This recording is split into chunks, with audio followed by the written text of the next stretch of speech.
ایک امام کا چاہنے والا، اس نے پیسے جمع کیے کہ میں جاؤں عمرہ کروں. کہتا ہے جمع کرنے کے بعد جیسے راہ سفر ہوا، عمرے سے زیادہ یہ طلب تھی کہ اپنے چھٹے امام جعفر صادق علیہ الصلوۃ والسلام،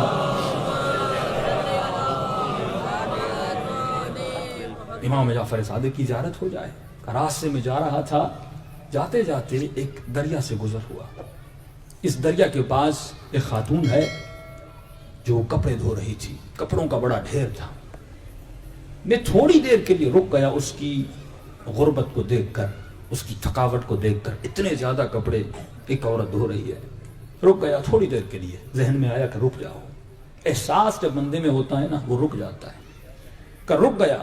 رکنے کے بعد میں نے دیکھا کہ اس پانی میں ایک مری ہوئی بطخ وہاں سے گزر رہی ہے، ایک مرا ہوا پرندہ.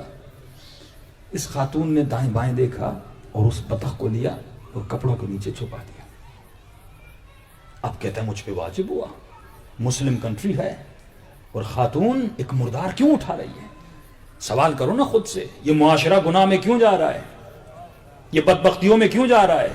یہ زنا میں مبتلا کیوں ہو رہا ہے؟ اب آؤں گا ان باتوں پہ کہ اگر ہم اپنے گھروں کو ایسا نہ بنائیں، اگر فطرت کو نہ سمجھے، معاشرہ آٹومیٹکلی گناہ میں چلا جاتا ہے. تو تم مسئول ہو اس معاشرے کے گناہ کے لیے، کم از کم اپنی شیعہ سوسائٹی کے لیے تم مسئول ہو. تو کہتا ہے ایک مرتبہ میں اس خاتون کے قریب گیا. میں نے کہا اب مسلمان ہیں؟ کہاں؟ کس کی ماننے والی ہو؟ اس نے کہا محمد مصطفیٰ کی. کہ محمد کے بعد کس کی ماننے والی ہو؟ کہتی ہے کہ علی المرتضیٰ کی.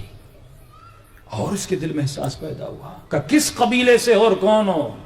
کہا میں علویہ ہوں، سید ہوں.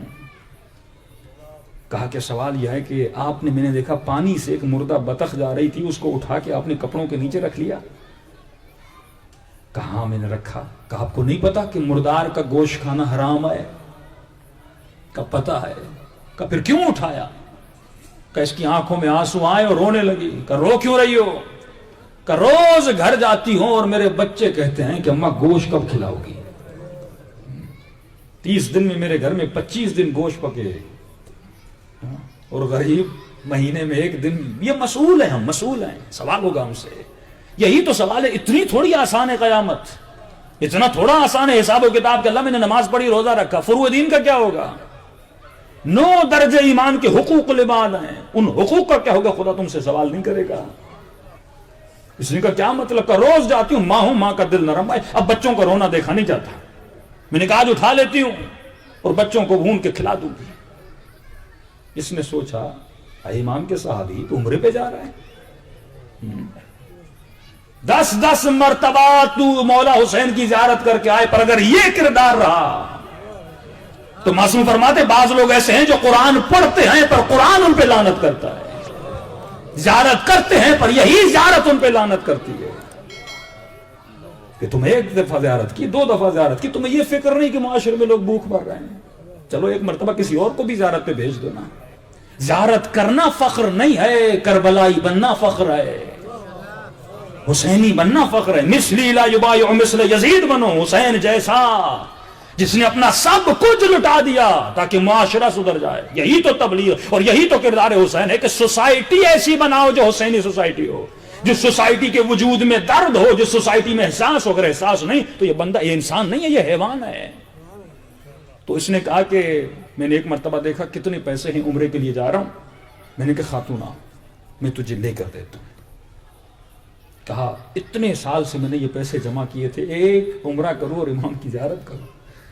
میں نے کہا چلو عمرے تو پھر بھی ہوتے رہیں گے، پیسے تو پھر بھی جمع ہو جائیں گے، لیکن میں ایک انسان کو، من احیاھا فکأنما احیا الناس جمیعا، میں ایک کو ہدایت دوں. میں دیکھ رہا ہوں کہ یہ حرام میں مبتلا ہو رہی ہے اور میں کہوں میں عمرے پہ چلا جاؤں. میں نے کہا آ جاؤ. جتنے میرے پاس درہم تھے، میں نے کہا یہ بتاؤ کہ شوہر مر چکا ہے؟ کہاں بیوہ. کہا کہ تمہارے شوہر کا کوئی دوست ہو جو نیک و صالح ہو. کہا ایک دوست ہے اس کا جو بازار میں دکان ہے، اس کی تاجر ہے. اس نے کہا چلو اس کے پاس، مجھے لے کر چلو. اب دیکھو مدد کیسے کرتا ہے. ہمارے ہاں 1 لاکھ دیا جاتا ہے، بورڈ پہ اعلان ہوتا ہے فلاں صاحب نے اتنے دیے. 1,500 کسی غریب کو دیتا ہوں، منت کرتا ہوں اس پہ. فرمایا ایک مومن کی نشانی ہے، وہ چاہے بھائی ہو بہن ہو کسی کے لیے، امام فرماتے ہیں منت نہ کیا کرو، یعنی احساس نہ جتلایا کرو کہ میں نے تجھے پڑھایا تھا، میں نے تجھے فلاں جوک دلوائی تھی. فرمایا یہ اہل بیت کے چاہنے والوں کی صفت نہیں ہے. تو منانین میں سے مت بن.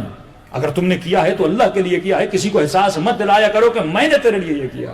اس خاتون کو کہا مجھے اس دکان پہ لے چلو، دکان پہ لے گیا. کہا آپ تھوڑا دور رہ جائیے. کہا کہ آپ ان کے شوہر کو جانتے ہیں؟ کہا اب دیکھیے یہاں پر مصلحتی جھوٹ، ایک وہ جھوٹ جو ہم مذاق میں بولتے ہیں اور بولتے جاتے ہیں، لیکن اس نے مصلحتی جھوٹ بولا اس کی عزت کو رکھنے کے لیے. کہا دیکھیے ان کا جو شوہر تھا وہ میرا بڑا دوست تھا. اچھا سنا ہے آپ کا بھی دوست تھا؟ کہاں بڑا اچھا آدمی تھا. کہ میں نے اس سے کچھ پیسے لیے تھے، آج جب واپس کرنے آیا ہوں تو پتا چلا ہے وہ مر گیا ہے. اب رقم اچھی خاصی تھی نا، کیونکہ عمرے پہ جا رہا تھا. اب پھر میں کیا خدمت کر سکتا ہوں؟ کہ آپ کو پتا ہے یہ بیوہ ہے، اگر یہ پیسے میں نے اس کو دیے تو یہ تھوڑا تھوڑا کر کے ختم کر لے گی، پھر کل کون آئے گا اس کی مدد کرنے کے لیے؟ تو میں چاہتا ہوں آپ ایک کار خیر میں شامل ہو جائیں. آپ کا دوست تھا. کہ کون سا کار خیر؟ کہ یہ پیسے میں آپ کو دیتا ہوں، آپ ان پیسوں سے کام کریے، جو ان پیسوں سے نفع ہو آپ اس خاتون کو دیجیے. مدد کی اکڑ کی اکڑ مار دی اپنی، کہ یہ بھی نہ ہو کہ دنیا کو بتاؤں کہ میں نے اس کی مدد کی، یعنی اس پہ احسان نہیں جتلایا. کہ اس کے شوہر کے پیسے تھے اور میں نے سنا آپ متقی اور پرہیزگار ہیں، آگے سے کوئی بھی مسئلہ ہو آپ مجھ سے رابطہ کریے گا. اس خاتون کے مہینے کا خرچہ چلتا رہے. کہ امام فرماتے اگر سیدھے ہاتھ سے دے رہے ہو تو تیرے الٹے ہاتھ کو پتہ نہ چلے. 20 سال سے علی یتیموں کو کھانا دیتے رہے، لیکن یتیموں کو کب پتا چلا؟ جب 3 دن گھر میں کھانا نہیں گیا تو پتا چلا یہ جو کھانا دینے آتا تھا یہ علی یہ مرتضیٰ تھے. اور ایسی محبت یتیموں کے دل میں کہ امام حسن فرماتے ہیں جب میں نے دروازہ کھولا تو میں نے دیکھا ایک بیوہ خاتون ہے، دونوں ہاتھوں میں 2 یتیم بچے ہیں، یتیموں کے ہاتھ میں پیالہ ہے. امام نے کہا یہاں کیا کرنے آئے ہو؟ کہ مولا میرے یتیم بچے علی کے لیے دودھ لے کر آئے ہیں. کہا کیوں دودھ لے کر آئے ہو؟ کہا سنا ہے حکیم نے کہا علی کو دودھ کی ضرورت ہے. تم کیوں آئے ہو؟ کہا مولا 3 دن تک پتا نہیں تھا کہ علی رات کے اندھیروں میں آتے تھے، آج بچوں کو پتا چلا کہ علی تھے جو رات کے اندھیروں میں دستک دے کر ہمیں غذا دے کر اور کھانا دے کر جاتے تھے. کہا پھر کیا ہوا؟ کہ مولا میرے پاس ایک ہی اونٹنی، اس کا دودھ نکالتی ہوں بیچتی ہوں، اور اسی دودھ بیچنے کے 2 پیسے آتے ہیں اس سے روٹی خریدتی ہوں بچوں کو کھلاتی ہوں. آج جب دودھ نکالنے گئی بچوں میرے قدموں پہ گر گئے کہ اماں آج دودھ نہ نکالنا، بچوں دودھ نہیں نکالوں گی، کیا کھاؤ گے کیا پیو گے؟ رو کر کہنے لگے اماں حکیم نے کہا علی کو دودھ کی ضرورت ہے، بھوکے رہیں گے. یہی یتیم تھے جو بعد میں بڑے ہوئے حسن کے صحابی بنے، یہی یتیم تھے جو بڑے ہوئے حسین کے صحابی بنے. اس طرح امام نے معاشرے سازی کی، اس طرح امام نے معاشرے کی اور ولایت کی بلڈنگوں کو بنایا. تو کہتا ہے کہ میں نے مدد کر کے اور چلا گیا. کئی سالوں کے بعد اللہ نے پھر رزق دیا، اللہ نے پھر مجھے نوازا کہ تم 1 2 خدا 10 دیتا ہے. یہ ایمان ہونا چاہیے انسان کا.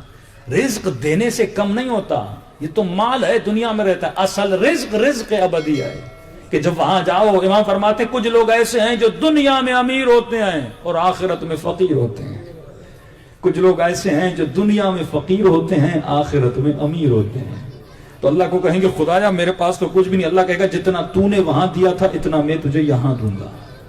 تو جیسی سخاوت. اب کہتا ہے کئی سالوں کے بعد مدینے گیا اور جیسے گیا تو عمرہ کیا. اس کرنے کے بعد اپنے چھٹے امام سے ملنے گیا. جیسے امام کے محلے میں پہنچا تو میں نے دیکھا مولا اپنے اصحاب کے ساتھ اپنے گھر کے دروازے کے باہر کھڑے ہیں.